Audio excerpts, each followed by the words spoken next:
Hello வணக்கம். இது உங்கள் சிவி ஜோன். எல்லாரும் எப்படி இருக்கீங்க? இப்போ பார்த்தீங்கன்னா ஒரு சம்பவம் ரொம்ப வயலாக போயிட்டு, அதாவது நைட்டு வந்து பார்த்தீங்கன்னா நேற்றே வந்துட்டு விஜய் சேதுபதி ஒரு விஷயத்த வந்து சொல்லியிருப்பார். 50 நாள் ஆச்சு பா நம்ம எல்லாரும் ரீயூனியன், அதாவது நம்மளோட ஃபேன்ஸ் நீங்கள் அப்புறம் சப்ஸ்கிரைபர் ரிவ்யூவர்ஸ் எல்லாருமே வந்துட்டு ரீயூனியன், திரும்பவும் ரீயூனியன் ஆகி கிட்டத்தட்ட 50 நாள் முடிஞ்சிச்சுல்ல. சூப்பர். ஸோ இப்போ பார்த்தீங்கன்னா அந்த விஷயங்கள் வந்துட்டு விஜய் சேதுபதி நேற்று சொல்லியிருப்பார். அதுக்கப்புறம் பார்த்தீங்கன்னா திவ்யாவை வந்துட்டு அந்த வச்சு செஞ்சுருப்பாங்க. திவ்யாவை சாண்ட்ராவெல்லாம் விஜய் பாரு லைட்டாக அங்கங்கே வந்து குத்திருப்பாப்புல. இப்போ திவ்யா என்ன பண்ணாங்க, நைட்டு திடீர்னு வந்துட்டு எல்லாம் முடிஞ்சதுக்கப்புறம் எல்லாரையும் உட்கார வச்சு சுற்றி போடுறாங்க. என்னடா நடக்குது? ஏன்னா திவ்யாவுக்கும் அந்த பிக் பாஸ் செட்டுக்கும் ஆகவே ஆகாது. அவங்க ஏன் இந்த முடிவு எடுக்கிறாங்கன்னு சத்தியமாக புரியல. ஒரு வேளை வந்துட்டு இவங்க எல்லாமே ஒரு ஸ்ட்ராட்டஜியை ப்ளே பண்ணுறாங்களா? ஏன்னா திவ்யா வந்ததுலேருந்து பார்த்தீங்கன்னா ஒரு விஷயத்த பண்ணாங்க. அதேமாதிரி பாஸியாக இருப்பாங்க.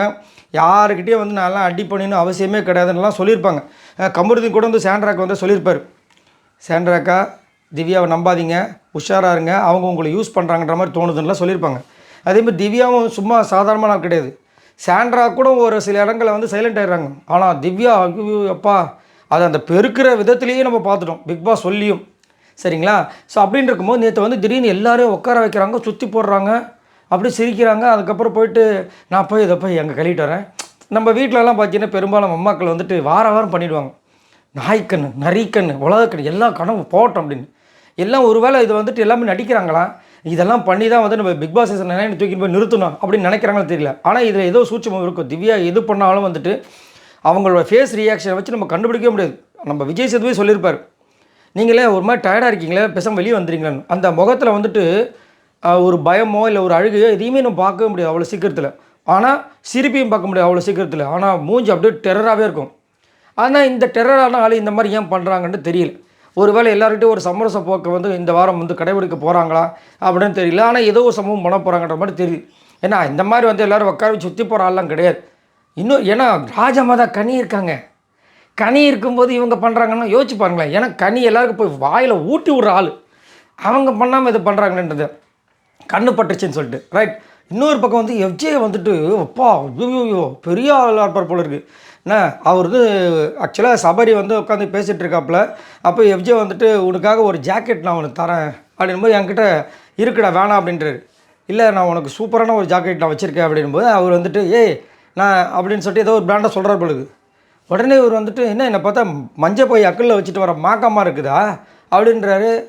அவருக்கு உள்ளுக்குள்ளே வந்துட்டு நம்ம எவ்வளோ பெரிய பணக்காரன், நான்லாம் என்னை பார்த்தா உனக்கு அப்படின்ற இருக்க மாதிரி அவர் ஈகோ டச் பண்ணிச்சு போல இருக்குது. எல்லாம் இவர் அதான் இவர் விட்றாரு பாருங்க பேச்சு. இதெல்லாம் வந்து விஜய் சேதுபதி கேட்குறாருன்னு தெரில. ஆனால் அவருக்காக ஏதாவது ஒரு பிரச்சனை விஜய் சேதுபதி வந்துட்டு அக்கல்ல பையன் வச்சுக்கிட்டு வந்துடுறாரு. யாரா அது எஃப்ஜேவை கலாய்ச்சதுன்ற மாதிரி வந்துடுறாப்புல. நேற்று வக்கனே அவ்வளோ பேச்சு பேசுகிறாரு. அதில் பிரஜன் வந்து பாலுன்னு சொல்லவே இல்லை, கர்மான்னு தான் சொன்னார். அதையே இங்கே ட்விஸ்ட் பண்ணி ஏதோ ஒரு விஷயத்தை வச்சிட்டார். இதில் வேறு எஃப்ஜே நைட்டு சொல்கிறாரு, பிரஜன் கண்டிப்பாக போயிடுவார் கம்மி, நீ கவலைப்படாத, நீ தான் உள்ளே வருவன்னு. பாவம் இந்த மாதிரி ஆசைவாதம் சொல்லி அமுச்சு விட்றீங்களா? அதுவும் என்னவா இந்த வாரம் அவர் நிறைய வார்த்தை விட்டுருக்காரு, அதனால் கண்டிப்பாக போயிடும் எனக்கு தெரியும். நீங்கள் எவ்வளோ நாள் இருக்க போகிறீங்கன்றதே உங்களுக்கு தெரியாது. அதையே உங்கள் அண்ணன் தயவில் இருக்கீங்க. இல்லைன்னா நேரம் எப்போயோ வந்து இவரெல்லாம் அமுச்சு விட்ருப்பாங்க. ஊர் வந்து பேசுகிறாரு. இப்போ வந்து என்ன சொல்கிறாருன்னா, அவரோட ஈகோ டச் பண்ண மாதிரி சபரி வந்துட்டு என்கிட்ட இதை விட இது பெருசாக இருக்குன்னா என்னென்ன பார்த்தா மஞ்சள் போய் அக்கில் வச்சுட்டு வந்த மாதிரி இருக்கா. என்னோடய கேர்ள் ஃப்ரெண்டு இங்கேயே இருந்தாங்களாம். இந்த கேர்ள் ஃப்ரெண்டு இல்லைங்க, ஆதரவையும் இல்லைங்க, அதுக்கு முன்னாடி அவங்களுக்கு ஏதோ வந்து இங்கேருந்து கிஃப்ட் பண்ணியிருக்காராம். அதுவும் வந்துட்டு 35,000 ஏதோ ஒரு பேகுக்கு 35,000. ஏன் எங்கள் மாத சம்பளமே அவளை இருக்காது. ஏன்னா அது கிஃப்ட்டு. அது இல்லாமல் ஒரு கண்ணாடி 28,000. கண்ணாடி 28,000. ஏன் நான் அந்த வெளியில் போகும்போதெல்லாம் வந்துட்டு ரோட்டில் விற்பாங்க 90 ரூபா 100 ரூபான்னு. அதையே நாங்கள் வேலை பேசி அது 100 ரூபாவில் ஒரு 10 ரூபா கம்மி பண்ணுவீங்களான்னு கேட்போம். 28,000 கண்ணாடி அப்படின்னா அதெல்லாம் அனுப்பிச்சிருக்கேன்.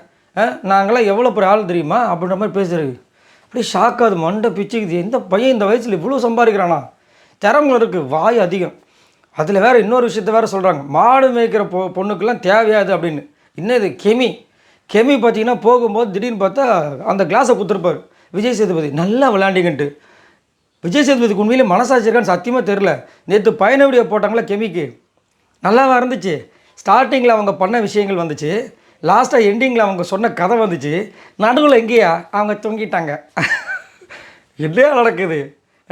எதையுமே இல்லை. இதில் வேறு வந்து அப்ரிஷியேட் பண்ணுறாரு நம்ம விஜய் சேதுபதி. எனக்கு செம்ம ஷாக்கு, சிரிப்பாக்கு. இதில் வேறு பாராட்டி அந்த கண்ணாடி வேறு கொடுத்துட்டு போகிறார். அது துபாயில் வாங்கினதான், கவலைப்படாமல் வச்சுக்கோங்க அதை நான் வந்துட்டு காசு கொடுத்து வாங்க ஏன் காசுல வாங்கினது அப்படின்னு. அவங்க தேங்க்யூன்ட்டு போயிட்டாங்க. அதை சொல்கிறாங்க, மாடு மேய்க்கிற பொண்ணுக்கு வந்த வாழ்வை பற்றியா துபாயில் வாங்கின கண்ணாடியை கொடுத்துருக்காங்க அப்படின்ட்டு. என்னத்த சொல்ல. சரி, இதை பற்றி உங்களோட கருத்துக்களை சொல்லுங்கள். மறக்காமல் சப்ஸ்கிரைப் பண்ணிட்டு பாருங்கள். நிறைய விஷயங்கள் உங்களுக்காக காத்துட்ருக்கு. லைக் பண்ணுங்கள். பாய் நண்பர்களே.